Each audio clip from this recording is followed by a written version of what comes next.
નમસ્કાર વિદ્યાર્થી મિત્રો, મારું નામ પરમાર સંદીપ પરબતભાઈ છે। હું શ્રી સરસ્વતી વિદ્યા મંદિર હાઈસ્કૂલ ગોરખમઢી, જિલ્લો ગીર સોમનાથમાં વોકેશનલ ટીચરની ફરજ નિભાવું છું। આજે આપણે ધોરણ 10માં સ્ટોર ઓપરેટર આસિસ્ટન્ટ લેવલ 2નો વિષય આપણે ભણવાના છે। એમાં આપણે યુનિટ 1 સત્ર પહેલું ભણશું, માલનું વિતરણ। માલના વિતરણની વિવિધ પદ્ધતિઓ છે। એમાં આપણે રિટેલ ડિલિવરી પ્રક્રિયા જોઈએ। રિટેલ ડિલિવરી પ્રક્રિયા એ રિટેલ ડિલિવરી વ્યવસ્થાપક સંપર્કનું એક માધ્યમ પૂરું પાડે છે, જે છૂટક વેપારીઓની જરૂરિયાતોનું સંતુલન જાળવે છે અને ભારતીય રિટેલ ઉદ્યોગમાં આપણે જોઈએ અત્યારે તો ઝડપથી વધારો થયો છે અને ગ્રાહકો રિટેલ સ્ટોર તરફ વળી રહ્યા છે। રિટેલ ચેઇન હેઠળ રોજે રોજ જ નવા આઉટલેટ ઝડપથી ખુલી રહ્યા છે। હવે જોઈએ આપણે કે ડિલિવરી છે ને એ એવી પ્રક્રિયા છે કે જે સંપર્કનું માધ્યમ પૂરું પાડે છે। ગ્રાહક અને રિટેલર આ બંને વચ્ચે સંતુલન જાળવે છે અને એક સંપર્ક જાળવે છે। આપણે જોઈએ કે અત્યારે રિટેલ ઉદ્યોગમાં ખાસા પરિવર્તનો આવ્યા છે। રિટેલ ઉદ્યોગમાં સૌથી પહેલાં આપણે જોઈએ તો ડિપાર્ટમેન્ટલ સ્ટોર, સુપરમાર્ટ સ્ટોર, આમાં ખૂબ જ વધારો થયો છે, નોંધપાત્ર વધારો થયો છે અને રિટેલ ચેઇન હેઠળ રોજે રોજ જ નવા આઉટલેટ ઝડપથી ખુલી રહ્યા છે।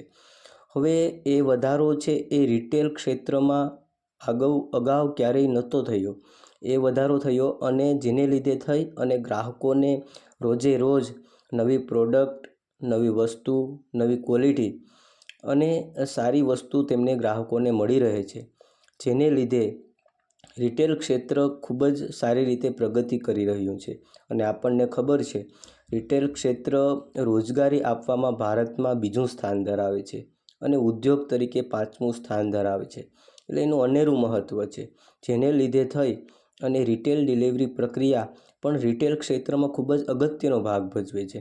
રિટેલ ડિલિવરી આપણે વિસ્તારથી જોઈએ તો આપણે જોશું, આજે આપણે જોઈએ તો ડિલિવરી પ્રક્રિયા ખૂબ જ જરૂરી છે।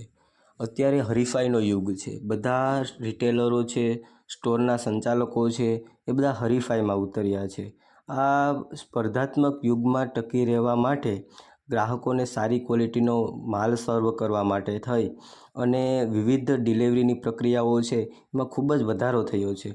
ગ્રાહકોને વિવિધ ઓફરો, વિવિધ વટાઓ દ્વારા આકર્ષવામાં આવે છે, નવી નવી ઓફરો કાઢવામાં આવે છે, જેથી કરી અને ગ્રાહકો પોતાના સ્ટોર તરફ આકર્ષાય છે। માટે અત્યારે આધુનિક સમયમાં જે સુપરમાર્કેટ, હાઇપરમાર્કેટ, ડિપાર્ટમેન્ટલ સ્ટોર, જે સ્ટોરો છે જે આધુનિક સમયમાં ખુલી રહ્યા છે, એમાં રિટેલ ડિલિવરી ખૂબ જ મહત્ત્વનો ભાગ ભજવે છે। તેમજ અમુક મોટા શોપિંગ મોલમાં તો આપણે જોઈએ કે ગ્રાહક હેલ્પલાઇન નંબરની સેવા પણ શરૂ કરવામાં આવી છે, જેથી ગ્રાહકોને લાગતી મુશ્કેલીઓ હોય, ગ્રાહકોને કોઈ પ્રશ્ન હોય તો એ ડાયરેક્ટ રિટેલરને કોન્ટેક્ટ કરી અને પોતાના પ્રશ્નોનું સોલ્યુશન કરી શકે છે અને પોતાના જે પ્રશ્નો હોય એ વિગતે છે રિટેલરને જણાવી શકે છે। ડિલિવરી પ્રક્રિયા આપણે જોઈએ તો એ મોટાભાગે ફ્રી ઓફ કોસ્ટ આપવામાં આવતી હોય છે। ઘણીવાર પ્રાઇવેટ કંપનીઓ દ્વારા થતી હોય, ઘણીવાર પોસ્ટ દ્વારા થતી હોય, ઘણીવાર કુરિયર સર્વિસ દ્વારા થતી હોય, આવી રીતે ડિલિવરી પ્રક્રિયા કરવામાં આવે છે।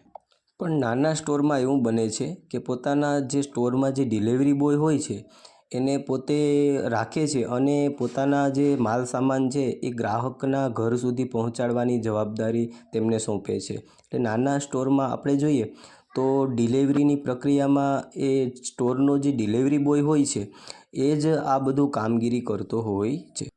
અત્યારના સમયે દરેક લોકોને સમયનો અભાવ હોય છે, એટલે પોતે દરેક લોકો સ્ટોર પર પહોંચી શકતા નથી, માટે તે ડિલિવરી બોયને કોઈ પણ સ્ટોરનો માલિક પોતાના ડિલિવરી બોયને કહે છે પોતાની વસ્તુ ડિલિવરી દ્વારા સર્વ કરવી, જે ગ્રાહકના ઘરે સુધી પહોંચી જાય। ઘણીવાર એવું બને છે કે ગ્રાહક ફોનથી જ પોતાની જે વસ્તુ મગાવવી હોય એનો ઓર્ડર કરી લે છે અને એ વસ્તુ ગ્રાહકના ઘર સુધી પહોંચાડવા માટે નાના સ્ટોરમાં ડિલિવરીનો જે કર્મચારી હોય છે, ડિલિવરી બોય હોય છે, એ કામગીરી કરતો હોય છે. ટૂંકમાં આપણે ડિલિવરી પ્રક્રિયા જોઈએ તો રિટેલરોથી જે વસ્તુની સર્વ કરવામાં આવે તે ગ્રાહકના ઘર સુધી વસ્તુ પહોંચાડવી.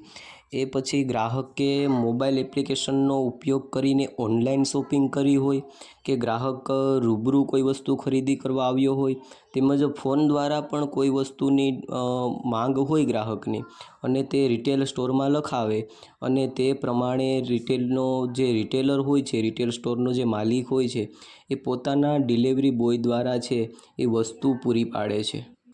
એટલે આમ ટૂંકમાં આપણે કહીએ તો ડિલિવરી પ્રક્રિયા એટલે ગ્રાહકોએ ઓર્ડર કરેલી વસ્તુ ગ્રાહકોના ઘરે સુધી રિટેલર અથવા રિટેલરનો કોઈ પણ કર્મચારી એમના ઘરે સુધી કોઈ વસ્તુ ફ્રી ઓફ કોસ્ટ પહોંચાડી આપે એને રિટેલ ડિલિવરી પ્રક્રિયા આપણે કહી શકીએ. હવે ડિલિવરી પ્રક્રિયા સફળ બનાવવા માટે એની ઘણી બધી પ્રક્રિયાઓમાંથી પસાર થવું પડે છે. એ પ્રક્રિયાની ઘણી બધી શરતો હોય છે અને વ્યવસ્થા કેવી રીતે કરે છે. એમાં આપણે પ્રથમ પોઈન્ટ જોઈએ તો તમે તમારી મનગમતી વસ્તુની ખરીદી કરો ત્યારે તમે ઓર્ડર કરેલા સામાનને તમારા સુધી પહોંચાડવા માટે તેને અલગ તારવીને પેક કરશો. દાખલા તરીકે કોઈ રિટેલ સ્ટોર હોય, કોઈ શોપિંગ મોલ હોય, ત્યાં કોઈ પણ ગ્રાહકે ઓર્ડર કરેલી વસ્તુ હોય, ફોન દ્વારા ઓર્ડર કરેલી વસ્તુ હોય તો પોતાની જે મનગમતી વસ્તુનો ઓર્ડર આપ્યો છે એ રિટેલ સ્ટોરનો માલિક અથવા એનો સહાયક પોતાના કર્મચારીને એ વસ્તુ અલગ પેક કરવાનું કહે છે, જેથી કરી અને રિટેલના ઓર્ડરમાં ચોકસાઈ રહે અને એ અલગ જ વસ્તુ ગ્રાહકોના ઘર સુધી ડિલિવરી કરી શકે. બીજો ટોપિક છે કે તમે આપેલા ઓર્ડરની ડિલિવરી કોઈ કુરિયર કંપની મારફત તમારા સુધી પહોંચાડવામાં આવશે. મતલબ કે આપણે mobile application Flipkart, Amazon, Meesho, Shopsy દ્વારા કોઈ વસ્તુનો ઓર્ડર કરીએ છીએ ત્યારે ઓનલાઈન એપ્લિકેશન દ્વારા આપણે ઓર્ડર કરીએ ત્યારે એ કુરિયર કંપની જે પ્રાઇવેટ કુરિયર કંપની હોય છે એ જે તે કંપનીએ રાખેલી હોય છે, એના દ્વારા તમારા ઘર સુધી આ વસ્તુ પહોંચાડવી એ રિટેલ સ્ટોરના જે પણ સ્ટોર સંચાલન સહાયક હોય અથવા સ્ટોરના જે માલિક હોય એની પ્રાથમિક ફરજ બને છે. અને જે મોટી કંપનીમાંથી આપણે ઓર્ડર કરતા હોય તો એ જે તે કંપનીના જે લોકો સંચાલકો હોય, જે સંચાલન કરતા હોય એમને પણ આ ઓર્ડરની ડિલિવરી કોઈ કુરિયર દ્વારા કરવી તો એ કુરિયરની ઘણી બધી કંપનીઓ છે. આપણે જોઈએ છે કે બ્લુ ડાર્ટ જોઈ લઈએ કે ભારતીય ટપાલ ઘર પણ એના ઉદાહરણમાં આવી શકે, જેને દ્વારા આપણે ડિલિવરી ગ્રાહકના ઘરે સુધી કોઈ કુરિયર દ્વારા કરવાની હોય છે. આ બંને સ્ટેપ આપણને જોયા. એમાં પ્રથમ સ્ટેપ આપણે હતું કે ગ્રાહકે ખરીદેલી મનપસંદ વસ્તુ એને આપણે અલગ સામાન છે એનો એ અલગ તારવીને પેક કરવો, બરાબર, જેના લીધે થઈ અને ગ્રાહકને એ જ વસ્તુ મળી શકે અને ઓર્ડરમાં ચોકસાઈ રહે. બીજું છે કે જે આપણે ઓર્ડર કરેલી વસ્તુ એ કોઈ કુરિયર કંપની દ્વારા આપણે ગ્રાહકના ઘરે સુધી પહોંચાડવી. હવે એ બે બાબતો પછી જ ખૂબ જ અગત્યની બાબત છે કે ડિલિવરી થઈ ગયા બાદ આપણે ઓર્ડર કરેલી વસ્તુ છે એ કેવી છે એ ગ્રાહકને સેટિસ્ફેક્શન મતલબ કે ગ્રાહકને સંતોષ થવો ખૂબ જ જરૂરી છે. એટલે આગળનો પોઈન્ટ આપણે જોઈએ કે તમારા ઓર્ડરમાં સામગ્રીની તમામ વિગત હશે અને એ તમારા સુધી પહોંચાડવામાં આવશે અને ડિલિવરી કરનાર વ્યક્તિ તમને સામાન આપ્યા બાદ તેના ઉપર તમારી સહી કરાવશે. એટલે કે ગ્રાહકને જે વસ્તુ આપણે પહોંચાડવામાં આવી છે એ આપણો ડિલિવરી બોય છે, રિટેલ સ્ટોરનો જે ડિલિવરી બોય એ વસ્તુ પહોંચાડે છે.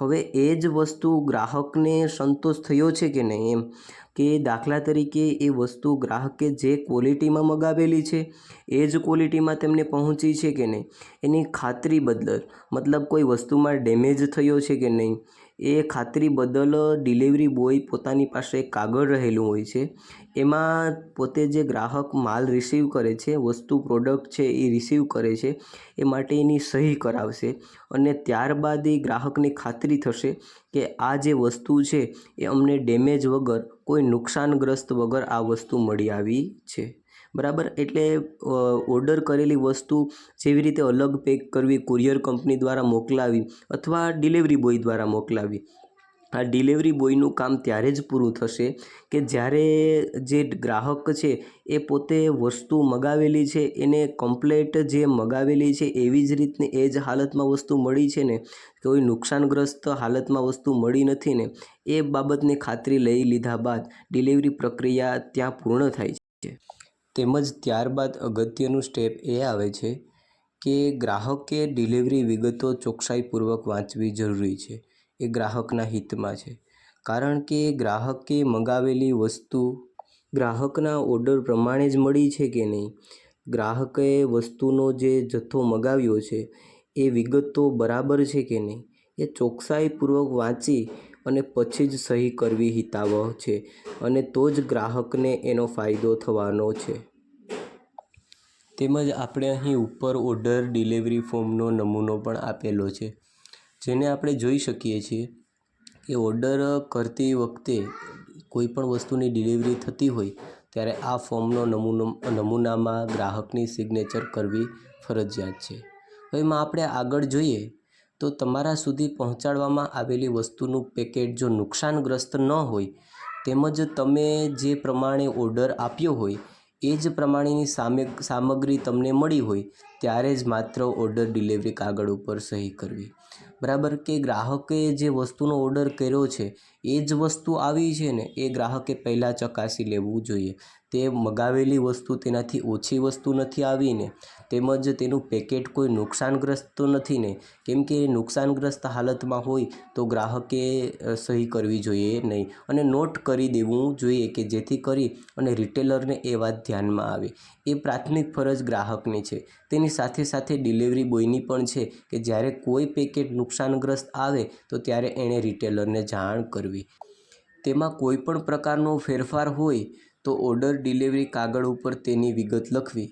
દાખલા તરીકે આપણે જોઈએ કે ઓર્ડરમાં 4 પેકેટની લખ્યા હોય અને તમારા સુધી માત્ર 2 જ પહોંચ્યા હોય, તો એ વિગત એ ફોર્મમાં લખવી અને તમારા સુધી પહોંચાડવામાં આવેલી વ્યક્તિને કહેવું કે તેના ઉપર તેનું નામ લખીને સહી કરીને તેનો સ્વીકાર કરે, જેથી કરી અને ગ્રાહક પાસે એક પ્રકારનું એવિડન્સ રહે છે, અને તે કંપની હોય કે કોઈ પણ પેઢી હોય તેમને તે કહી શકે છે કે તમારી મેં ઓર્ડર કરેલી વસ્તુ છે જે તમારા દ્વારા પહોંચાડવામાં આવી છે પરંતુ તે ખામીયુક્ત છે, અથવા પોતાને જે ઓર્ડર કરેલી વસ્તુ છે એટલી નથી પહોંચી. એ માટે ડિલિવરી બોયને જાણ કરવી, જેથી ડિલિવરી બોય છે પોતાના રિટેલના સ્ટોરના માલિક હોય એમને જાણ કરી શકે, જેથી કરીને એ વસ્તુ ગ્રાહકને પોતે રિપ્લેસ કરી શકે, અથવા તેમાં કોઈ પણ પ્રકારનો સુધારો વધારો કરાવવાનો હોય તો એ સુધારો વધારો ઇમ્પ્રુવમેન્ટ્સ કરાવી શકે.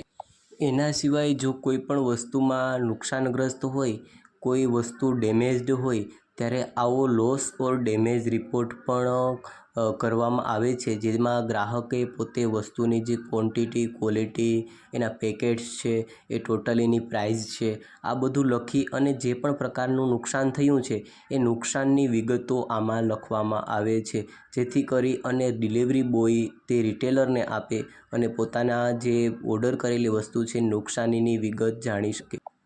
આ ઉપરાંત આપણે જોઈએ તો ઈમેલ મોકલાવવામાં પણ આવી શકે છે. જો તમે આ પ્રક્રિયાનું પાલન ન કરો તથા કોઈ નોંધ કર્યા વિના જ ડિલિવરી ફોર્મ ઉપર સહી કરી દો તો તમે સ્વીકારો છો કે તમને વસ્તુઓ ઓર્ડર પ્રમાણે કોઈ તૂટફૂટ કે નુકસાન વિના મળી ગઈ છે અને બધું બરાબર છે. દાખલા તરીકે ઘણીવાર એવું બનતું હોય છે કે ગ્રાહક ઉતાવળમાં હોય અને તે ડિલિવરી બોય તેની પાસે કોઈ વસ્તુ પહોંચાડવા માટે આવ્યો હોય તો ત્યારે તે ડાયરેક્ટ સાઇન કરી દે છે, તો ત્યારે એ કરવું હિતાવહ નથી, કારણ કે એ પ્રક્રિયાનું તમે પાલન ન કરો એનો મતલબ એવો થાય કે તમારી વસ્તુ ડેમેજ હશે, તૂટફૂટ હશે, અથવા કોઈ નુકસાનગ્રસ્ત હશે, અથવા માનો કે તમને વસ્તુ ઓછી મળી હશે, ત્યારે એ વસ્તુ તમે સ્વીકારી છે એવું માનવામાં આવશે અને તમારો સામાન બધો જ બરાબર છે, જે ગ્રાહકના ફેવરમાં જશે નહીં. કોઈ પણ કંપની હોય, કોઈ રિટેલ સ્ટોરનો માલિક હોય, એ ભારપૂર્વક ભલામણ કરે છે કે તમે વસ્તુ મેળવવા માટે એવી જગ્યાનું સરનામું આપો, મતલબ કે ગ્રાહક તરીકે તમે જે વસ્તુનો ઓર્ડર કર્યો છે એ માટે તમે એવી જગ્યાનું સરનામું આપો જ્યાં દિવસનો મોટા ભાગનો સમયે કોઈને કોઈ વ્યક્તિ હાજર રહેતી હોય, મતલબ કે તમે હોય અથવા તમારા વતી કોઈ વ્યક્તિ છે એ વસ્તુ લેવા માટે હાજર હોય અને તમે જ્યાં કામ કરો છો તે જગ્યા ડિલિવરી મેળવવા માટે સૌથી યોગ્ય છે અને ડિલિવરી માટે તે યોગ્ય હોય. કુરિયર કંપનીઓ ડિલિવરી માટે ચોક્કસ દિવસ અને સમય જણાવી શકતી નથી. જે આપણે જોઈએ છીએ કે આપણે ફ્લિપકાર્ટ, એમેઝોન, મીશો, શોપ્સી એપ્લિકેશનથી આપણે ઓર્ડર કરીએ તો તે પણ એ નિશ્ચિત સમય તો ન જ જણાવી શકે. દાખલા તરીકે સંભવિત તારીખ જણાવી શકે, પરંતુ એ નિશ્ચિત સમય જણાવી શકતી નથી. પણ ડિલિવરી આપણને ખબર છે મુખ્યત્વે સવારે 9 વાગ્યાથી લઈ અને સાંજે 5 વાગ્યાની વચ્ચે થતી હોય છે. તો આ સમય દરમિયાન ડિલિવરી કરનાર બોય છે જે હોય એને એ વ્યક્તિ, જે ઓર્ડર કરનાર વ્યક્તિ છે, ગ્રાહક, એ હાજર હોવો જરૂરી છે અથવા એના વતી પણ કોઈ વ્યક્તિ હાજર રહી શકે છે. હવે ઘણીવાર એવું બનતું હોય છે કે જે સરનામું આપ્યું હોય એ સરનામે ડિલિવરી મેળવવા માટે કોઈ વ્યક્તિ હાજર જ ન હોય અથવા આવનાર વ્યક્તિ, જે દાખલા તરીકે કોઈ ડિલિવરી બોય આવે છે, એ તમારા મેઇલ બોક્સમાં અથવા દરવાજાની નીચે એક ચિઠ્ઠી મૂકી જશે અને પોતે સામગ્રી આપવા આવ્યા હતા પણ ઘરે કોઈ હાજર ન હતું, આવું એ ચિઠ્ઠીમાં લખીને સ્પષ્ટ જતા રહેશે. અને આ ડિલિવરી કંપનીનો ફોન નંબર આપવામાં આવે છે જેના ઉપર આપણે ગ્રાહક તરીકે 48 કલાકમાં તેનો સંપર્ક કરી અને ડિલિવરી મેળવવાની વિનંતી કરી શકાય. તો જ એ વસ્તુનો ઓર્ડર પાછો રિટેન્ડ થાય અને પછી એ ગ્રાહકને ફરીથી એ ઓર્ડર મળી શકે. એ માટે થઈ અને ગ્રાહકે પોતે હાજર રહેવું જરૂરી છે અને હાજર ન હોય તો 48 કલાકની અંદર ફરીવાર ડિલિવરી કંપની અને જે જગ્યાએથી વસ્તુનો ઓર્ડર કર્યો છે એનો કોન્ટેક્ટ કરવો જરૂરી છે. હવે વિવિધ એજન્સીઓ દ્વારા રિટેલ ડિલિવરીની સેવાઓ આપવામાં આવે છે. આપણને ખબર છે કે કુરિયર કંપની, દાખલા તરીકે ફેડએક્સ હોય, બ્લુ ડાર્ટ હોય, ડિલિવરી હોય, DHL હોય, શેડોફેક્સ હોય, ઇકોમ એક્સપ્રેસ હોય, એરામેક્સ હોય, આ બધી કંપનીઓ ઈચ અધર ડિલિવરી પ્રક્રિયાઓ કુરિયર દ્વારા મોકલાવે છે. તેમજ આપણે ભારતીય ડાકઘર છે એને પણ ઉદાહરણ તરીકે સામેલ કરી શકીએ. હવે આ ડિલિવરી પ્રક્રિયા છે એ એજન્સીઓ દ્વારા મોકલાવવામાં આવે છે, કુરિયર એજન્સીઓ દ્વારા મોકલાવવામાં આવે છે. એમાં તમે વેરહાઉસથી ગ્રાહકોના ઘર સુધી સામગ્રીની ડિલિવરી માટે ગ્રાહકે પહેલાં ખરીદવાનો નિર્ણય લેવાનો હોય છે. પ્રત્યેક ચીજની રકમ ચૂકવવાની હોય છે. ત્યાર પછી તમારે વિશ્વાસ ભાગીદારીની જરૂર હોય છે, જે સમય તેમજ કોઈ નુકસાની વિનાની ડિલિવરીનું મહત્ત્વ સમજે. હવે જે રિટેલ ડિલિવરી પ્રક્રિયા છે એ કોઈપણ એજન્સીઓ દ્વારા પહોંચાડવામાં આવે છે. આપણે નામ જોઈએ ને હમણાં, ફેડએક્સ છે, બ્લુ ડાર્ટ છે, આ બધી કંપનીઓ છે, કુરિયર કંપનીઓ. આ ડિલિવરીનો જે હેતુ છે એ ગ્રાહકોને સરળતાથી વસ્તુઓ પૂરી મળી રહે એના માટેનો હોય છે. તેના માટે આપણે જોઈએ કે ડિલિવરી છે એક જોતાં રિટેલર માટે એક સેવાનું માધ્યમ છે અને આ જે નુકસાન વિનાની ડિલિવરીનું મહત્ત્વ ગ્રાહક સમજવો ખૂબ જ જરૂરી છે.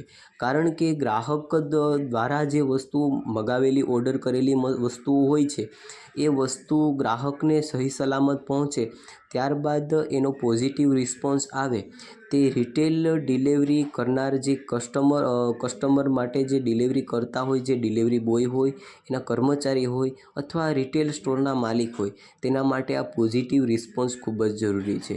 મતલબ કે ગ્રાહકોના ઘર સુધી વસ્તુઓ પહોંચવી એ માટે ઘણી બધી પ્રક્રિયાઓનું પાલન કરવું પડે છે અને નુકસાની વગરની ડિલિવરીનું મહત્ત્વ ગ્રાહક સમજવો ખૂબ જ જરૂરી છે. આમ આપણે રિટેલ ડિલિવરી પ્રક્રિયાને 6 વિભાગમાં વર્ગીકૃત પણ કરી શકીએ. એની શરતો અને વ્યવસ્થાઓ પણ આપણે જોઈએ અને આપણે કુરિયર દ્વારા પહોંચાડનાર એજન્સીઓ છે એના નામ પણ જોયા.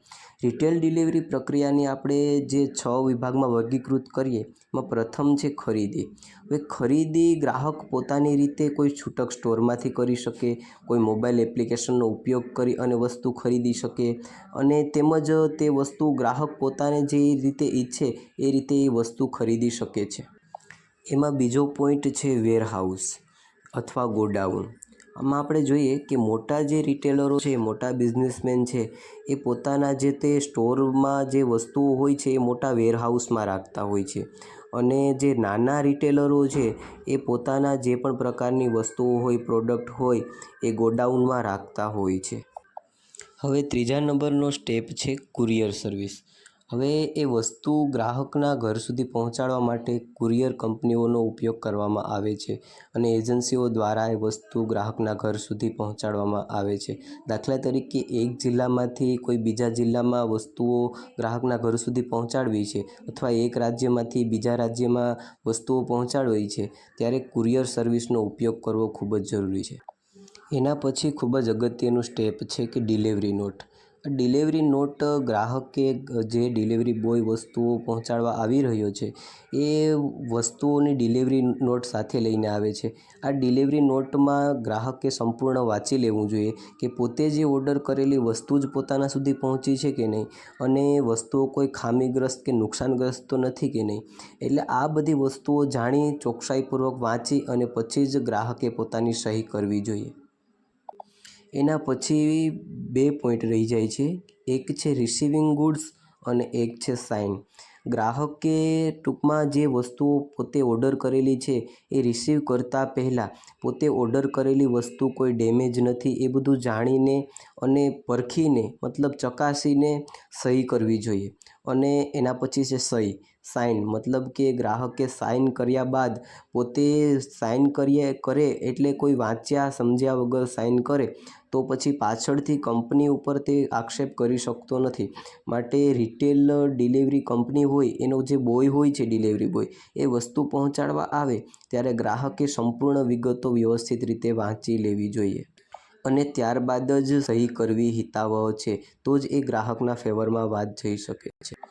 આમ આપણે આ 6 ટોપિક જોયા બાદ આપણને ખબર પડી કે ડિલિવરી પ્રક્રિયા રિટેલ ક્ષેત્રમાં ખૂબ જ મહત્ત્વનો ભાગ ભજવે છે અને ડિલિવરી પ્રક્રિયા કસ્ટમર સુધી પહોંચાડવા માટે રિટેલરની એક સેવા છે જે ગ્રાહકોને સરળતાપૂર્વક વસ્તુઓ પહોંચી રહે તે માટે આપવામાં આવે છે. હવે આવનારા સેશનમાં આપણે પેકેજિંગની વિધિ જોશું અને પેકેજિંગ કેવી રીતે કરવું જોઈએ એના વિશે આપણે વિસ્તૃત સમજ મેળવશું અને આપણે પેકેજિંગ છે તેમજ લેબલ છે એના વિશે પરિચય મેળવશું. જય હિન્દ, જય ભારત, અસ્તુ.